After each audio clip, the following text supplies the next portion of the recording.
Assalamu alaikum Bangladesh. I am citizen of Dinaspur, Bangladesh. I am a Dinaspurian. Today I am going to present you about Dinaspur in this video. So let's check it out. Dinaspur. Dinajpur জেলার ইতিহাস ও ঐতিহ্য। দিনাজপুর জেলা সমুদ্রপৃষ্ঠ হতে ১১২ থেকে ১২০ foot গড় উচ্চতায় অবস্থিত। মোট ১৩টি উপজেলা নিয়ে গঠিত এ জেলার আয়তন ৩,৪৩,৭৯৮ বর্গ কিলোমিটার।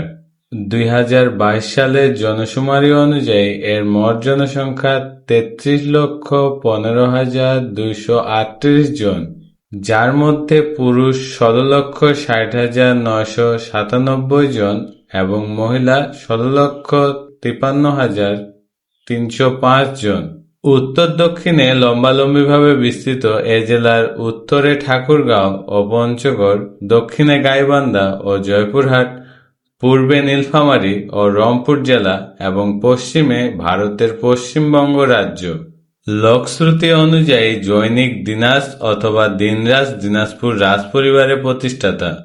তার নামানুসারেই রাজবাড়িতে অবস্থিত মৌজার নাম হয় দিনাজপুর। পরবর্তীতে ব্রিটিশ শাসনামলে ঘোড়াঘাটে সরকার বাতিল করে ব্রিটিশরা নতুন জেলা গঠন করে এবং রাজ্যের সম্মানে এ জেলার নামকরণ করেন দিনাজপুর। কোম্পানি আমলের নথিপত্রে প্রথম দিনাজপুরের নামটি ব্যবহৃত হতে দেখা যায়। তবে ভৌগোলিকভাবে দিনাজপুর মৌজাটি অতি প্রাচীন। দিনাজপুরের ভূতপূর্ব কালেক্টর ও বিখ্যাত প্রত্নতত্ত্ববিদ মিস্টার ওয়েস্টম্যাট সর্বপ্রথম দিনাজপুরের নাম ও তার উৎস উদ্ঘাটন করেন বলে প্রসিদ্ধ আছে। দিনাজপুর জেলার বর্তমান আয়তন ৩,৪৩,৭৯৮ বর্গ কিলোমিটার। তবে পূর্বে এ জেলার আয়তন ছিল সুবিশাল। পাল রাজবংশের চরম উন্নতির সময় দিনাজপুর সমগ্র রাজশাহী বিভাগ ও ঢাকা জেলার অনেকটা অংশ জুড়ে বিস্তৃত ছিল। জেলারূপে ঘোষিত হওয়ার পরবর্তী সময়ে এর বিস্তৃত পূর্বের দিনাজপুর অপেক্ষা অনেক ছোট হয়েছে। ইংরেজ শাসনের প্রথম দিকে ও মুসলিম রাজত্বের পতনের সময় বর্তমান মালদহ ও বগুড়া জেলার প্রায় ১৫ আনা এবং রংপুর, রাজশাহী ও পূর্ণিয়া জেলার অনেকাংশ দিনাজপুরের অংশ ছিল। ঐতিহাসিক বুকানন এর আয়তন ৫৩,০৪৭ বর্গমাইল বলে উল্লেখ করেছিলেন। ইংরেজ আমলের মাঝামাঝির দিকে অর্থাৎ ১৭৫৭ হতে ১৮৬১ সালের মধ্যবর্তী সময়ে পরিচালিত রাজস্ব জরিপে এ সুবিশাল ভূভাগের আয়তন হ্রাস করে ৪,৫৪৩ বর্গমাইলে আনা হয়। ১৮৭২ খ্রিস্টাব্দে তা ৪,১৪২ বর্গমাইলে নেমে আসে এবং ইংরেজ শাসনের শেষ দিকে ৩,৯৪৬ বর্গমাইলে এসে দাঁড়ায়। শাসনকার্য প্রতিষ্ঠা ও সুচারুরূপে তা পরিচালনার জন্য ক্রমাগত আয়তন হ্রাস করা প্রয়োজন হয়ে পড়েছিল। ১৮০০ হইতে ১৮০১ খ্রিস্টাব্দে দিনাজপুরে বড় বড় এস্টেট পূর্ণিয়া, রংপুর এবং রাজশাহী জেলার সঙ্গে যুক্ত করা হয়। ১৮৩৩ খ্রিস্টাব্দে এর একটি সুবিস্তৃত অংশ বগুড়া ও মালদহ জেলার সাথে যুক্ত করার পূর্ব পর্যন্ত আর কোনো রদবদল করা হয়নি।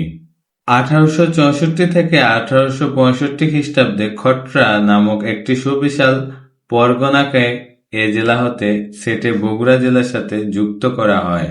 ১৮৬৮ থেকে ১৮৭০ সালের দিকে এ জেলার একটি বৃহৎ অংশ বগুড়া ও মালদহ জেলার সাথে যুক্ত করা হয়। ১৮৯৭ থেকে ১৮৯৮ খ্রিস্টাব্দে এ জেলার দক্ষিণ অংশে অবস্থিত মহাদেবপুর থানা রাজশাহীতে স্থানান্তরিত হয়।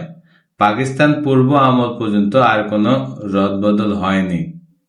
১৯৪৭ সালের ১৪ আগস্ট রাজ্য ইংরেজ শাসিত ভারতের বুকে পাকিস্তান ও ভারত নামক দুটি আলাদা রাষ্ট্র আত্মপ্রকাশ করে।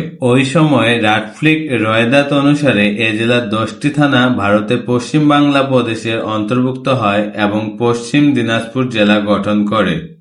অপরদিকে পশ্চিম বাংলার জলপাইগুড়ি জেলা হতে তেঁতুলিয়া, পঞ্চগড়, বোদা, দেবীগঞ্জ ও পাটগ্রাম থানা দিনাজপুরের সাথে যুক্ত হয়। পরবর্তী সময়ে পাকিস্তান সরকার শাসনকার্যের সুবিধার্থে পাটগ্রাম থানাটি রংপুরের সাথে এবং দিনাজপুরের দক্ষিণ অংশের ধামরাই, পরশা ও ও পত্নীতলা থানাটি 3টি তৎকালীন রাজশাহী নওগাঁ মহকুমার সাথে যুক্ত করে। সর্বশেষ 1884 সালে দিনাজপুরের 2টি মহকুমা ঠাকুরগাঁও ও পঞ্চগড় আলাদা জেলার মর্যাদা লাভ করে। বাংলাদেশে ইস্ট ইন্ডিয়া কোম্পানির শাসনের সূচনায় শ্রেষ্ঠ জেলা শহরগুলোর মধ্যে অন্যতম ছিল দিনাজপুর। পলাশী যুদ্ধের 8 বছর পর 1765 খ্রিস্টাব্দে ইংরেজ সেনাবাহিনী অত্র এলাকা জয় করে। ফলে নবাবী শাসনের অবসান হয়, পতন হয় সাবেক রাজধানী ঘোড়াঘাট নগরের। এরপর গড়ে উঠতে শুরু করে দিনাজপুর শহর। ইংরেজ পূর্বযুগে প্রায় সমগ্র উত্তরবঙ্গ এলাকা নিয়ে নবাব শাসিত ঘোড়াঘাট সরকার ব্যপ্ত ছিল। এ সরকারের শাসনাধিকরণ ছিল ঘোড়াঘাট নগর।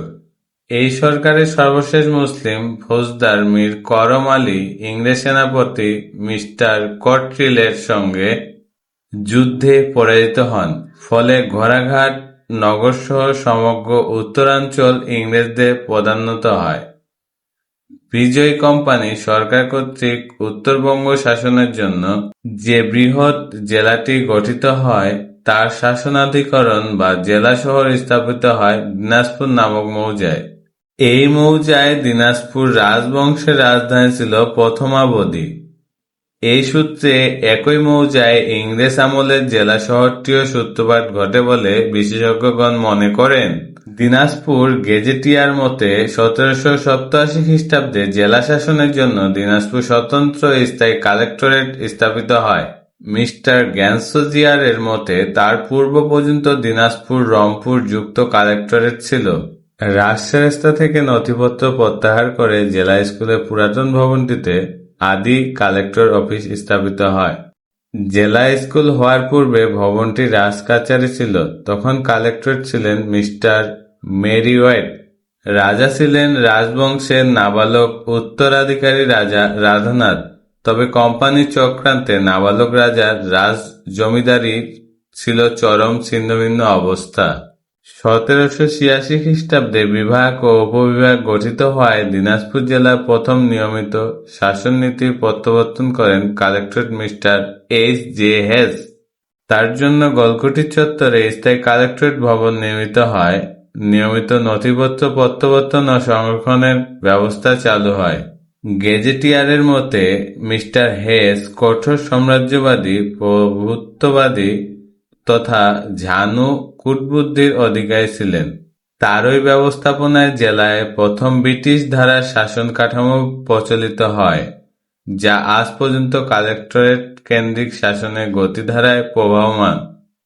গেজেটিয়ারের প্রাপ্ত তথ্য মতে মিস্টার হেজের আমলে দিনাজপুরের প্রথম নিজস্ব কালেক্টরেট ভবন নির্মিত হয়।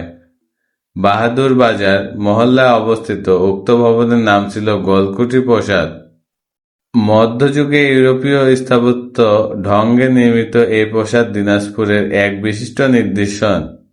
মিস্টার হেস 1786 থেকে 1793 খ্রিস্টাব্দ পর্যন্ত দিনাজপুর জেলার কালেক্টর ছিলেন।